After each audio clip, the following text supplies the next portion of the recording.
Eu queria perguntar o que levou o senhor a escolher a polícia? Porque o senhor começou como escrivão, não é isso?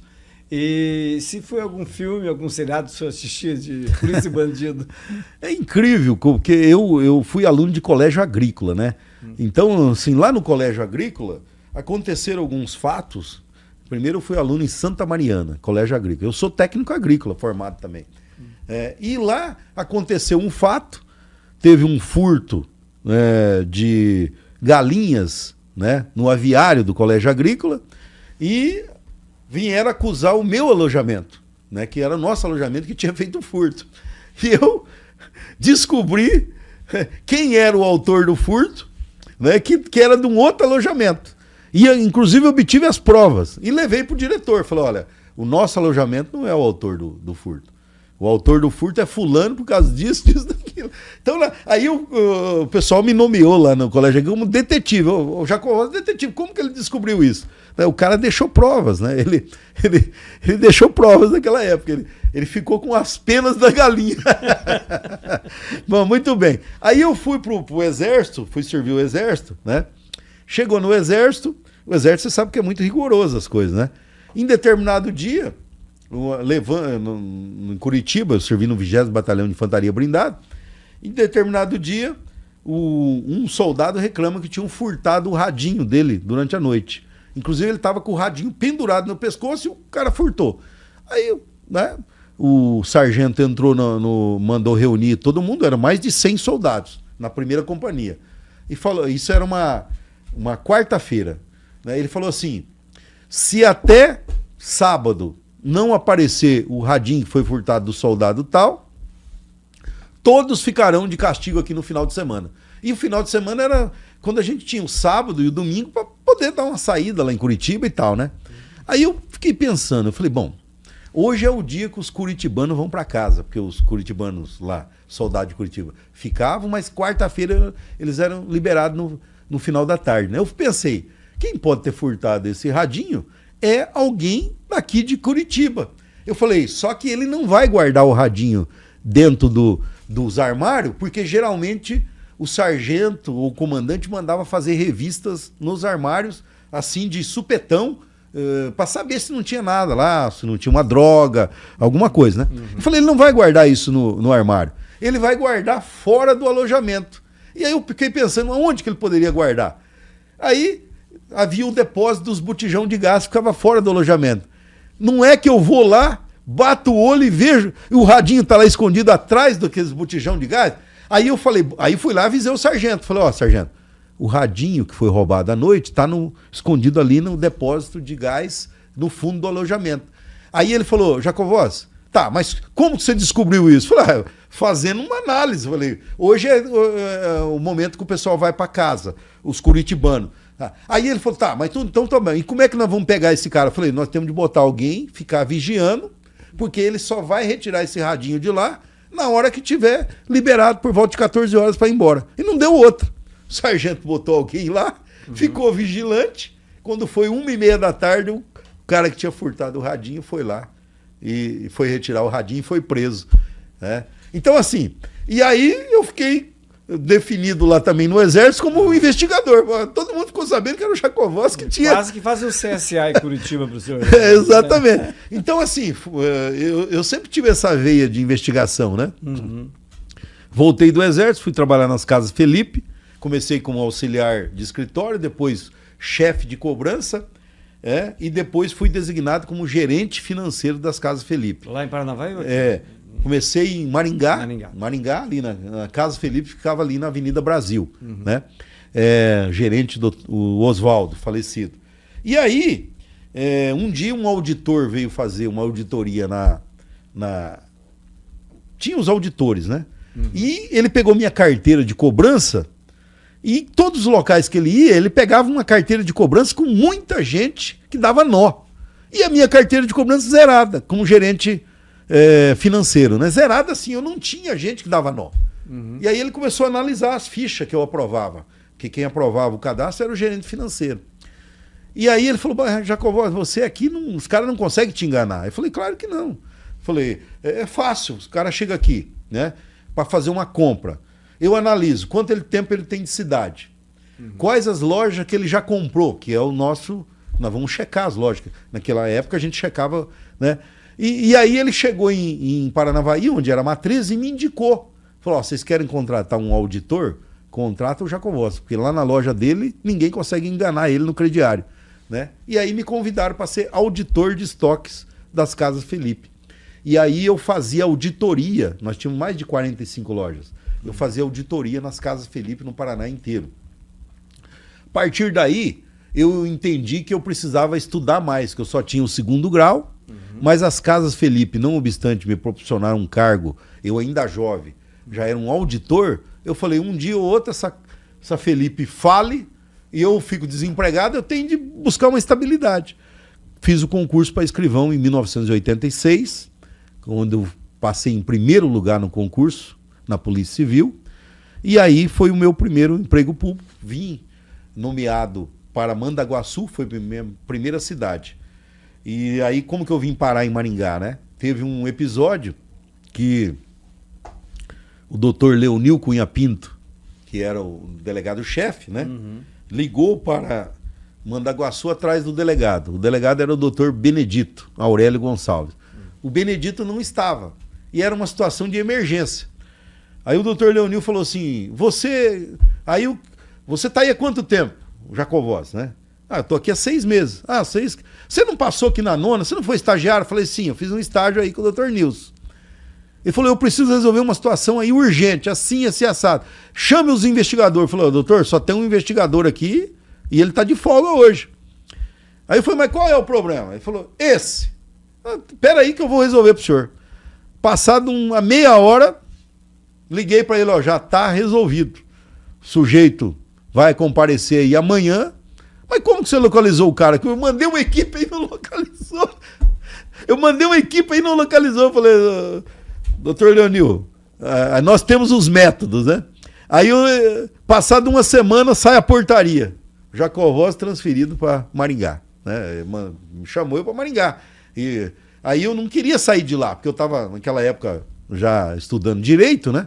Aí vim para Maringá, o Nilson me botou no plantão, né? E aí eu comecei a me sobressair nos plantões da nona, porque a polícia militar chegava lá com os flagrantes, o Faur, se o Faur vir aqui um dia, você entrevistar ele, você vai te contar isso aí. Enquanto o policial militar estava no balcão da nona, relatando o fato no BO e apresentando a coisa apreendida e tal, porque primeiro eles faziam um registro, eu já ia lá e já começava a observar. Foi assim, foi assado e tal, o cara tá ali, não sei o que e tal, né? Eu já pegava a identidade dos policiais e ia pro gabinete do escrivão de plantão e começava a elaborar o flagrante. Quando o pessoal terminava lá de apresentar, e aí o policial trazia o criminoso e os policiais para ser lavrado o flagrante, eu falava para a equipe, pode assinar aqui, tá pronto o flagrante. E aí... isso aí espalha entre os policiais, né? Os policiais foram contando um pro outro, que chegava ao ponto, para você ter uma ideia, isso aí o Faur conta para mim. Falou, Jacovós, a gente via na escala o dia que você estava de plantão, para nós fazermos as prisões naquele dia, porque a gente chegava lá e a gente não ficava 2, 3 horas esperando, porque, entendeu? Acontece isso, né? Então, assim, eu fui ganhando respeito perante os policiais militares, ganhando respeito ali perante os próprios policiais civis, porque sabia que se me apresentasse lá 8 flagrantes numa noite, eu fazia os 8 flagrantes com uma máquina de escrever, e eu era o escrivão considerado mais rápido que tinha na subdivisão. Então essas coisas vão se espalhando, né?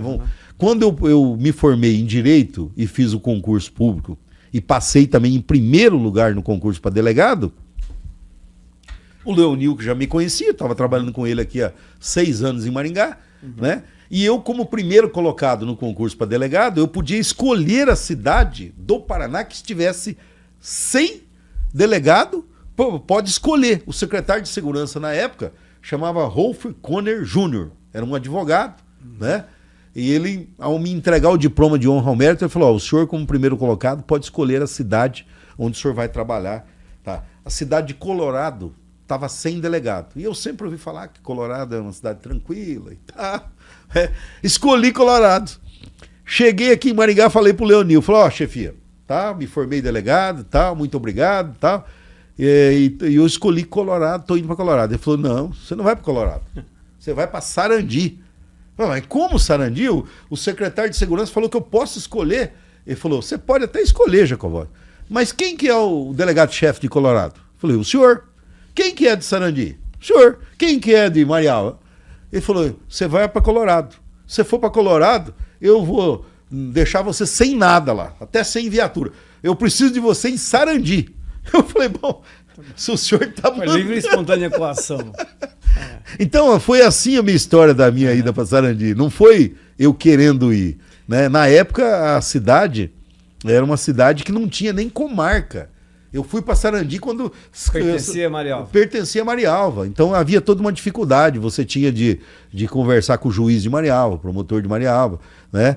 Mas nós chegamos lá, deu certo que eu estava lá fazia um mês... Ligam para mim, pode ir contando história aqui, né? Para vocês entenderem. Não, fique à vontade. Eu estava lá um mês, aí me liga um soldado da Polícia Militar e fala assim, Jacovós, doutor Jacovós, ó, nós estamos aqui na frente da casa do presidente da Câmara aqui e a mulher dele está relatando que ele atirou nela, bateu nela e tal. Eu falei, mas o senhor está me ligando por quê? Né? Aí ele estava ligando numa mercearia que tinha na frente, porque naquela época não tinha telefone celular, não tinha nada. Não, porque é o presidente da Câmara. Eu falei, e daí? Ele cometeu o crime, prende e traga. Aí trouxe. Aí eu fiz o flagrante do sujeito, né? Não me lembro o nome, mas era presidente da Câmara, tá? Fiz o flagrante do sujeito, né? Porte legal de arma, aquela confusão toda, né? E aí nisso me ligando... O prefeito era o Milton Martins. Milton Martins me ligando. Aí o prédio da delegacia tinha sido inaugurado há pouco tempo, há uns 6 meses. Estava o nome do presidente da Câmara na placa de inauguração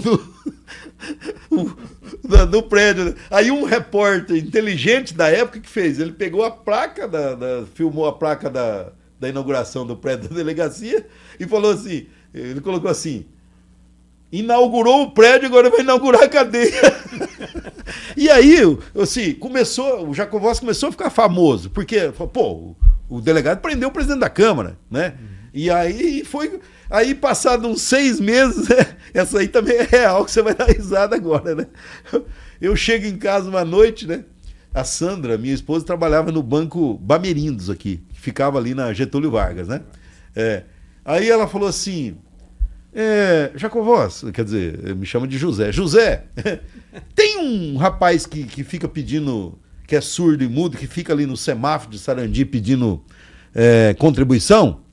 Eu falei, tem. Todo dia eu vejo esse rapazinho lá entregando um bilhetinho.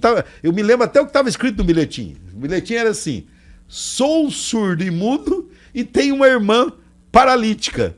Me ajude, por favor. E eu cheguei da contribuição pro Aí eu falei, mas por que você está perguntando isso? Ela falou, porque ele não é surdo e mudo. A minha esposa falando, mas como assim? Ele falou, não, todo dia de manhã ele vai lá com uma sacola de moeda, de dinheiro trocado, e eu que faço a poupança dele e ele conversa comigo. Um 71 forte.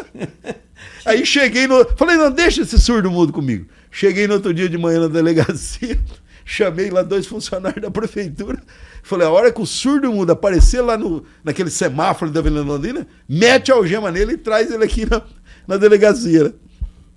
Pegaram o surdo mudo. Chegou lá o Santão e o Cleito, que eram 2 funcionários, tá aqui. E aí o cara sentou ali na minha frente, a minha mesa era bem pequenininha, a sala era pequena, e eu comecei, não vou começar a bater na mesa. Você não é surdo mudo? E ele ficava... Aí eu fiquei lá uns 15 minutos tentando fazer ele falar, ele não falou. O milagre não tinha acontecido. Aí o Santão, falei, Santão, vai lá no fundo, vai dar um café pra esse rapaz, porque a minha esposa não pode estar mentindo, ela falou que o cara não é surdo de mundo, que ele vai lá fazer... Dali, passado uns 15 minutos, chegou o Santão lá na minha porta, falei, e aí, Santão, o rapaz é surdo, mudo mesmo? Falei, doutor, acho que não é não, porque na primeira bordoada ele já gritou. Tô falando pra você. Aí não, eu tô te contando aqui, mas isso aconteceu há 30 anos atrás, né? Sim. Aí chamamos o Roberto Silva, lembra do Roberto Silva do grande Diário? repórter policial. Se vocês for procurar lá nas manchetes do Diário, o Roberto Silva colocou assim, manchete, saiu na manchete, na primeira página, delegado de Sarandi faz surdo-mudo falar. Eu falei, essa foi a manchete. E aí, a gente foi pegando fama, porque prende o presidente da Câmara, faz surdo-mudo falar. Aí não tem jeito, né? o Jacovós foi pegando fama, entendeu?